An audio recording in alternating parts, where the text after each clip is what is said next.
Fa poc més d'un any vaig adoptar una embarcació tradicional, més concretament, un llaüt anomenat Jaragua. I la meva missió és que el Jaragua torni a navegar. Jo soc Andreu, un apassionat de les embarcacions tradicionals, i això és el projecte Jaragua.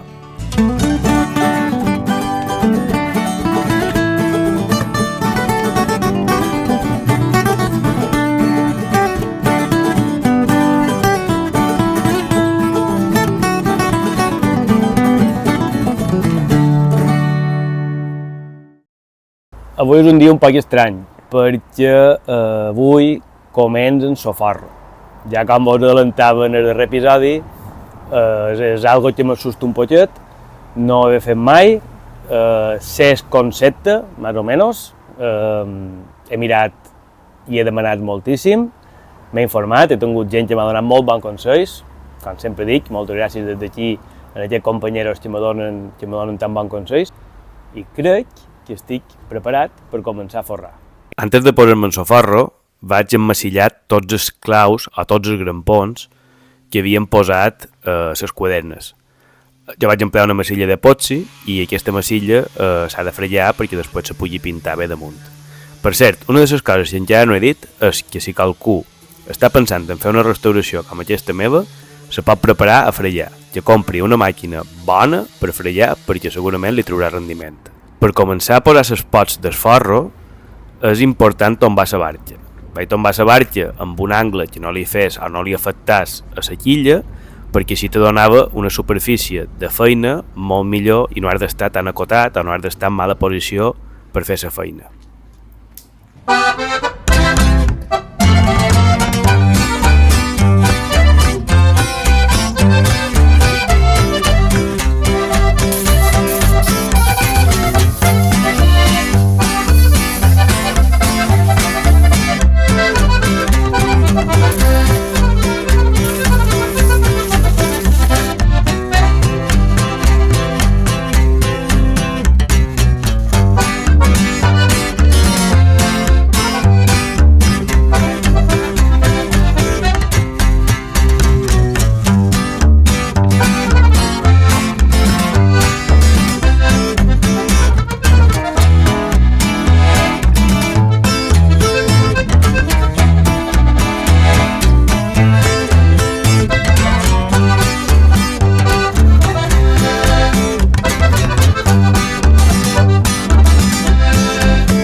La dinàmica que emplei de fer feina, la dinàmica que segueix, n'hi ha més, no només hi ha aquesta manera per fer forro, per agafar les mides, per prendre les mides, hi ha diferents maneres. Jo empleo aquesta perquè és la que he vist i la que m'han mostrat.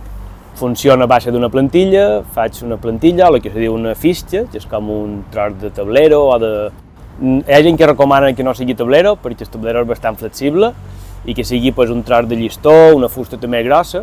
Ja he empleat tablero perquè no tenia res més, el que sí que és veritat que he agafat un tablero bastant gruixat.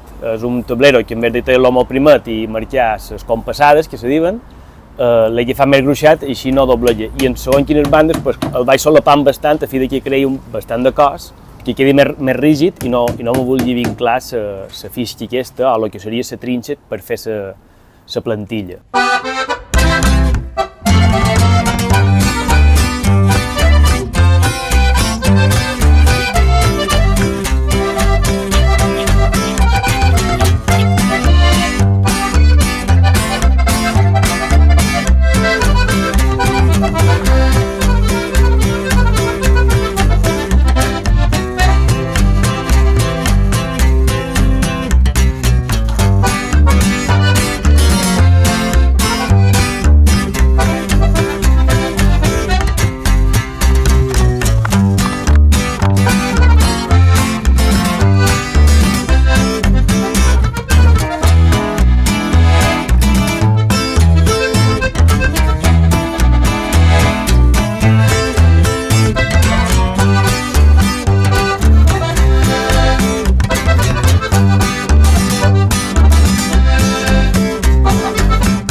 Un cop tens la plantilla feta, després el que s'ha de fer és fer les compassades, que se diu.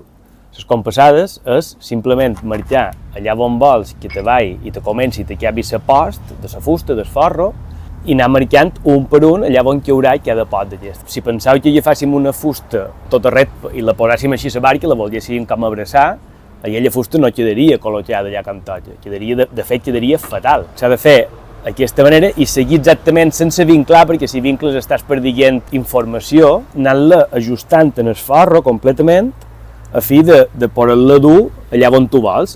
Després un pic tenim la plantilla feta, és el moment de transportar-ho i posar-ho a damunt una post. La marcam amb unes tatxes, traiem exactament la línia amb un llapis i amb un junquillo. Un junquillo és només un llistonet com aquest, primet, que el que fa és donar-nos la curvatura que nosaltres li volem donar. Hem d'unir tots els punts i hem de passar pels punts. Després de tallar en fi, sempre queda com una petita irregularitat. Això se diuen les xerrades. Les xerrades se lleven mitjançant la plana, en el meu cas jo empleio una plana manual, i s'ha de deixar el més llis possible. És important que a la part de baix quedi sempre a lo més prescut a 90 graus. Per tant, la que sempre hauràs de retotxar serà la que poses a damunt la que acabes de posar.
No m'esperava millor haver de posar i llevar tant la fusta, però en el final, entre que proves una vegada, hi ha un lloc que fa un poc baix i has de rectificar, la tornes a llevar, tornes a posar, tornes a llevar, arriba un punt en què poses i lleves moltíssimes vegades la mateixa posta. És necessari perquè quan és una cosa que se fa una feina molt manual, necessites anar ajustant. Probablement hi perdré bastant de temps perquè m'ho miraré moltíssim, a veure si queda un mil·límetre o dos, o aquí o allà, o va d'un poc. En canvi, un mestre d'aixa bo, tot d'una veurà si allò va millor, va pitjor, i jo m'hi miro molt, intent fer-ho el millor que puc i esperem que suri.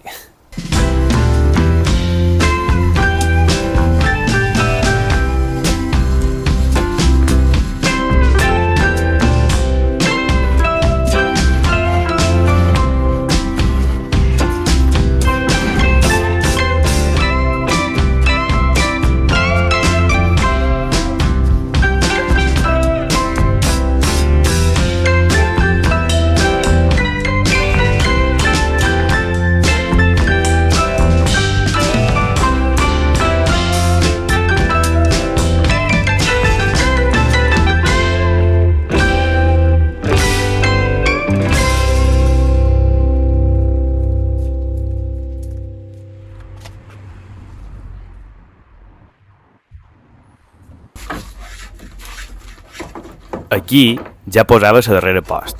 La veritat que estava super emocionat. Havia fet pràcticament tot el costat de babó i me faltava un tros de sobra morta que estava sense acabar. Ja sabia que se me faria de vespre, però volia acabar el costat de babó.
Normalment, a cada episodi vos poso una vellada o una sortida amb una barca. Avui és un dia un poc més estrany també, perquè no he trobat en barca. Mos acostam ja dies d'hivern, molta gent té les barques de fora perquè s'han de fer manteniment i està complicat trobar en barca aquestes setmanes. Si vos recordeu del segon episodi, que vos vaig presentar la meva llanxeta falanitxera, que és un botet petit, necessita canviar el que és tota l'arboladura. I vaig pensar que millor vos agradaria veure realment com canvia tota l'arboladura del Vimo i així podreu veure com s'arbora un botet de vela llatina. Vale, és vera.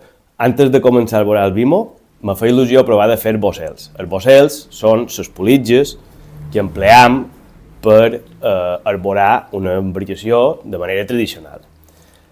Veureu que en el Vimo entenc bastantes que no són tradicionals, són comprades, però perquè la costa tens de ratlletes i de sortides a Porta Colom i no me dóna temps fer-les a totes. A més, en tota la feina que tenc, a part de la meva feina, és una càrrega de feina bastant grossa. Per tant, intentaré fer-ne una.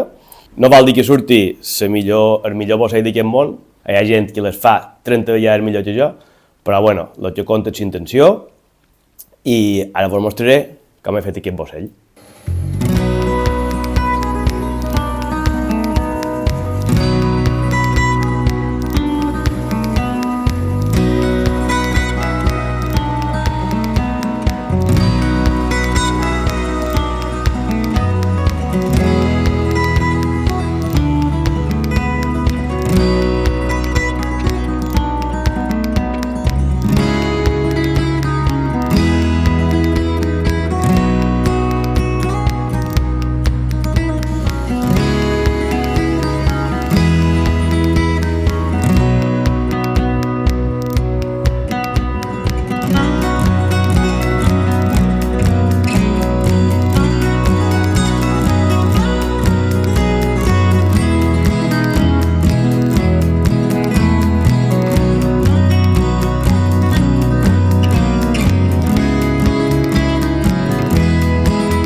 Com podeu veure, no és el bossell més guapo d'aquest món. Crec que complirà la seva funció, això sí que ho farà. Hi ha bossells molt més guapos, molt més ben fets, i ara sí, anem a veure com se vesteix una embarcació tradicional. Vendrà la meva filla a ajudar-me, ell està començant a dins el món un poc de les embarcacions tradicionals, me posa una mà quan pot i esperen que li agradi tant com m'agrada a mi. Com vos comentava abans, el que m'interessa és canviar l'herboradura del Vimo. Salvant les diferències, ja sé que això no és una llançeta falanitxera, sinó que és un llut. Això és un dibuix del llibre de Nuestra Vela Latina, d'en Francisco Oller i en Vicente García Delgado. I el que vos volia mostrar en aquesta fotografia serà el que substituirem del Vimo per aquest altre tipus de material. Normalment se solia dur a una banda una estrellera i a l'altra la trossa que feia d'estrellera i trossa a la vellada. Jo no duc aquest sistema, no duc un sistema de trossa, duc la trossa que va amarrada en el màstil i duc dues estrelleres. Aquestes dues estrelleres seran substituïdes. La trossa d'aquí en el seu corresponent cap, que també va amarrat en el màstil, també serà substituït. I després també canviarem els caps que van de la roda fins a la punta del bateol. En aquest cap li deim el moig i després també canviarem tota tota la bordura del floig. Per tant, la drissa del floig i la drissa, diguem, del bateal o del botaló també seran substituïdes. En el mateix temps, aquí, ara no s'aprecia molt bé, però hi ha dos xats que nosaltres aquí les deim els mostatxos, que també seran substituïts per aquest tipus de material.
I fins aquí l'episodi d'avui.